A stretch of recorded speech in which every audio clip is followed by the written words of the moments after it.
Yang PDRM ni lah unit K9 yang telah melatih kita pada peringkat awal.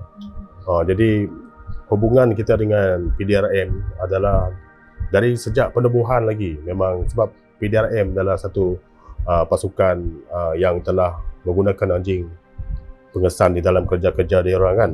Jadi kita follow PDRM untuk melatih anjing di dalam tugas-tugas kita pula.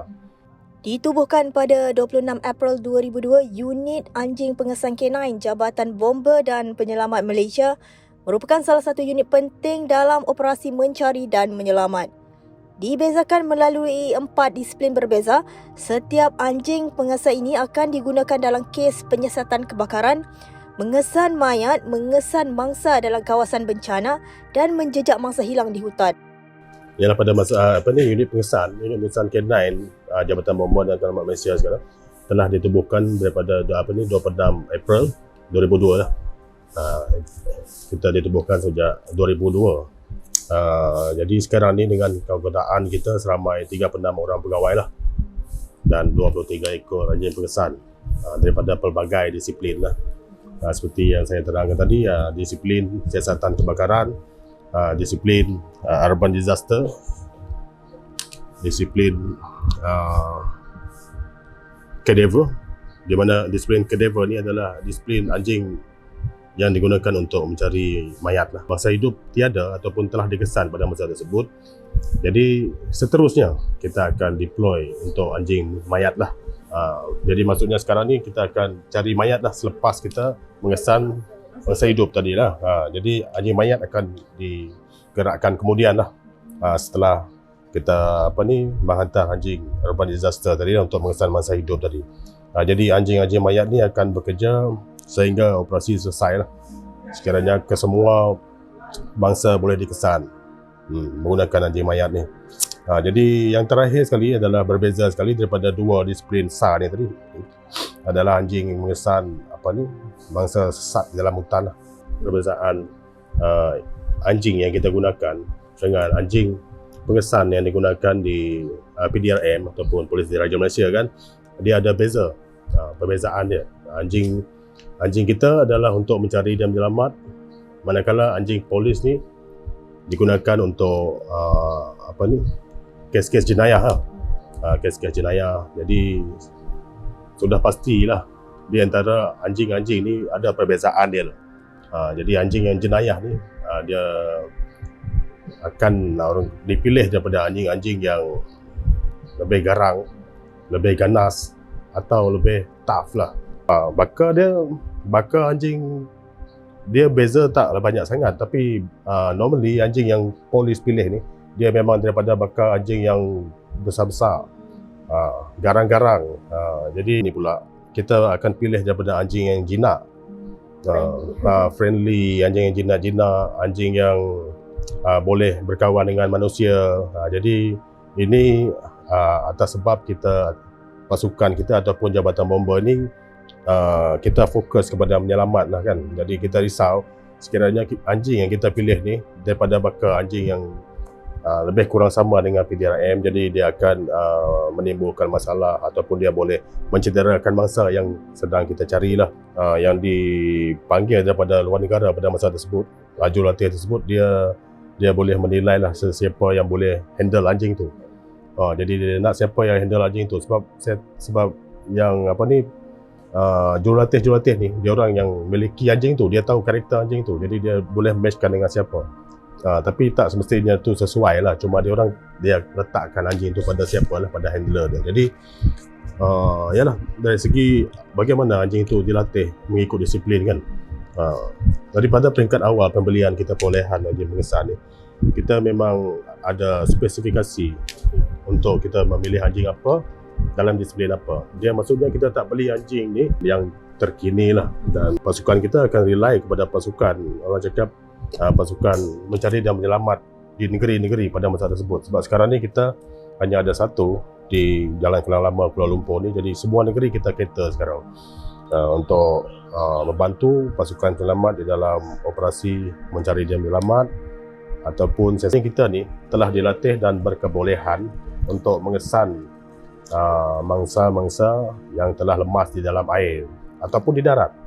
Jadi di air pun kita latih anjing ini untuk mengesan mangsa yang lemas tu lah. Sebab sekarang ni agak sukarlah pasukan-pasukan penyelamat sekiranya ada mangsa lemas dalam tempoh tertentu, mangsa tu ini sekadar untuk anjing kita dengan handler kita akan allocate saja dekat mana kedudukan mangsa tersebut. Kerana pengalaman kita pada sebelum ni memang biasanya kita akan guna 2 ekor anjing lah. Kita akan guna 2 ekor anjing. Mula kita akan deploy untuk anjing yang pertama. Jadi second anjing akan berehat. Jadi anjing yang pertama tu kita akan guna untuk mengesan sekiranya terdapat indikasi ataupun apa-apa reaksi daripada anjing tu yang mengatakan ada tercium bau something dekat bawah tu body. Jadi kita akan hantar balik anjing tu dan kita buat pengesahan. Jadi sama juga di darat kita buat macam tu. Jadi pengesahan sebab mangsa tu kita tak tahu kedalaman dia ataupun dia punya lokasi sebenarnya. Sekiranya anjing pertama dah mengesan, jadi kita hantar lagi yang kedua. Sekiranya kedua juga mengesan benda yang sama di lokasi yang sama, jadi kita sahkan yang digunakan oleh anjing pengesan yang di dalam hutan ni untuk mengesan mangsa sesat. Di samping itu, dia juga boleh mengesan track ataupun tapak kaki kita. Anjing ni boleh hidu tapak kaki dia. Apa yang kita pijak akan menjadi, orang cakap, beza dia punya haba tu dengan situasi tanah lain lah. Yang kita telah pijak tu ada haba kita, kepanasan kita. Sudah pasti dia ada tabbing lah sebab anjing ni memang memerlukan rehat. Jadi semasa proses pencarian tu, handler dia sendiri ataupun pemegang anjing ni akan memantau keadaan anjing dia semasa operasi mencari dan menyelamat tu. Kadang-kadang dia tak sampai setengah jam, mungkin dalam 20 minit atau 10 minit kita tengok keadaan anjing tu, tengok bentuk muka bumi pada masa tersebut. Sekiranya berbukit bukau apa semua ni, kadang-kadang 10 minit pun tak sampai. Jadi reaksi anjing itu pada masa tersebut, adakah dia letih semua. Jadi handler dia tahu lah, handler dia tahu dia mampu ke tak. Jadi rehat dulu, bagi air apa semua kan. Jadi sebanyak 23 ekor anjing ni yang di sini saja, tak termasuk di Sabah Sarawak. Di Sabah Sarawak pun kita ada 6 ekor setiap satu. Di Sabah ada 5, di Sarawak ada 6 ekor. Jadi yang dekat sini 23 ekor. Jadi kita sedia maklum lah, anjing ini pun aset hidup. Dia bernyawa juga. Dia bukan macam mesin kan. Sampai satu masa dia ataupun umur dia, kadang-kadang anjing ni dah tak boleh ditugaskan untuk tugas-tugas yang diperlukan lah. Kerana anjing ni kadang-kadang pada satu peringkat umur, contohnya 10 tahun ke atas, anjing ni dah mula menghidapi macam-macam penyakit lah, yang membolehkan anjing ni untuk orang cakap diangkat oleh pihak luar lah. Tetapi perkeliling tersebut ataupun menggariskan sesuatu yang mana ada syarat-syarat sekiranya ada orang luar yang ingin mengambil alih pemilikan anjing tersebut lah. Berbeza dengan unit lain, setiap anjing pengesan yang berada di unit ini merupakan aset hidup yang memerlukan setiap anggota yang melatih mewujudkan hubungan yang baik dalam memastikan setiap anjing pengesan ini menerima arahan yang tepat.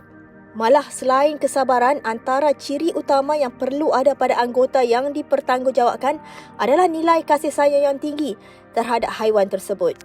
Operasi yang bagi saya yang betul-betul yang mencabar tu adalah tahun 2000. Maknanya bangunan dalam pembinaan dekat Jalan Kelang Lama runtuh. Maknanya ada seorang mangsa di ground floor.